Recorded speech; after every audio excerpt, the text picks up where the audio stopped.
WLNS is here for you with 6 News at 5:30. Thanks for joining us this evening. I'm Siobhan Klepfer. Start that clock. We begin the first 6 minutes of news tonight with another threat to Oxford High School in Oakland County, but this one turned out to be fake. The sheriff's office there says someone called the school this morning claiming someone was in a bathroom with an automatic rifle and a pipe bomb. The caller said this person threatened to shoot people and set off the bomb. The sheriff's office responded and investigated the threat, and the school went into lockdown. The sheriff says the threat was not credible and apparently came from someone in the Netherlands.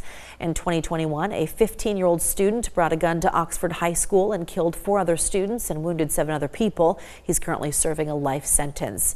His parents, Jennifer and James Crumbly, were sentenced to at least 10 years in prison for not taking action that could have prevented the shootings. They are the first parents convicted in a mass school shooting in the United States. Staying in Oakland County, a former substitute teacher will stand trial on 6 charges of second-degree criminal sexual conduct. Prosecutors say 61-year-old Timothy Doherty inappropriately touched students at an elementary school in the Huron Valley Schools district. Doherty's attorney told reporters the children could be, quote, misconstruing the hugs into something inappropriate, end quote. He was in court for a hearing on Wednesday when a judge ruled there is enough evidence to take the case to trial. After 22 years in prison, Levon Hill is a free man. A judge overturned his 2002 murder conviction last week, and he was released yesterday. He was accused of shooting 2 men to death in Detroit. Police got a signed admission from him, which he later recanted and said he was coerced. And it is now known that one of the officers, Sergeant Walter Bates, was also organizing bank robberies at the time. Bates was later convicted of that crime. Hill was represented by the Innocence Clinic at University of Michigan Law School, which also uncovered other problems with the case. Widening things out now, take a look. A woman was killed when she was trying to drive away from police and rolled her car on Wednesday in California. LAPD officers spotted a stolen car and tried to pull her over. They say she took off, hitting speeds up to 100 miles per hour on a freeway. Eventually, and sadly, the car went off the road, hit a barrier, and rolled underneath an overpass before she was thrown from that vehicle. Oh my God, what is he doing? Babe, what happened? In New York, a woman is glad she had her dashboard camera turned on recently because someone tried to scam her. The National Insurance Crime Bureau says this is an attempted insurance fraud scheme. After this incident, the people in the silver car, they tried to say the woman drove into them and that they were injured. Officials say dashboard cameras are a good way to protect yourself. Also in New York, someone grabbed this video apparently showing people on the top of the Brooklyn Bridge. A police helicopter can be seen hovering around them on Wednesday. It was not immediately clear what was happening, but some reports out of New York City say this was a police training exercise.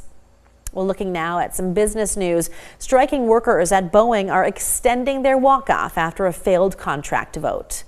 64% rejected Boeing's latest 4-year labor deal, continuing a 6-week stoppage on airplane production. The new offer included a 35% wage hike and increased health and retirement contributions, but workers say the sticking point is the loss of their pension. It is the direction society is going, and it's not right, it's not okay, but our members are dealing with that. We haven't been able to achieve that, and I can't say that we will by staying out on strike. Boeing has not commented on the failed vote. Before ballots were cast, the company reported a $6 billion loss last quarter.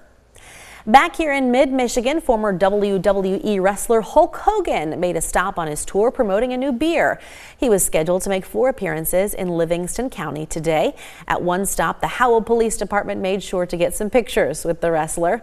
Hogan made headlines for speaking at the Republican National Convention in July in support of former President Donald Trump. The New York Liberty WNBA team celebrated its championship with a Big Apple tradition, a ticker tape parade. The Liberty are the last original WNBA team to win a title and the first professional New York basketball team to win the championship in 51 years. The Liberty defeated the Minnesota Lynx in overtime on Sunday.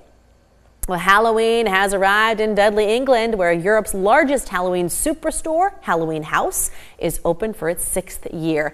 It spans more than 8,000 square feet. The owners say they source products from all over the world, making it the only place to find so many different items all under one roof. One customer says it's nice to be able to buy decorations and props that she usually only sees on websites for American stores. And here's an interesting holiday haunt. Why not trap yourself in a car surrounded by water and machinery and slowly make your way through this haunted car wash? It's the Tide of Terror car wash in Colorado Springs. For $25, you can give your vehicle a bath and let out a few screams along the way. Organizers say $5, by the way, goes to charity that helps veterans and their families, and the owners are matching each donation. Looks very creepy. And chewing up our first 6 minutes of news as parents and children get ready to hit the town for trick-or-treating next week Thursday, inquiring minds want to know, what is Michigan's favorite Halloween candy? Drum roll, please. Skittles! A survey of 3,500 young adults in Michigan from October 1st through the 15th shows most prefer Skittles and then Snickers, followed by Starburst, Kit Kat, and then Twix. David, what is your favorite Halloween clearly candy? I like all of those. Same. You know, but the most polarizing candy is candy corn. Do you like it?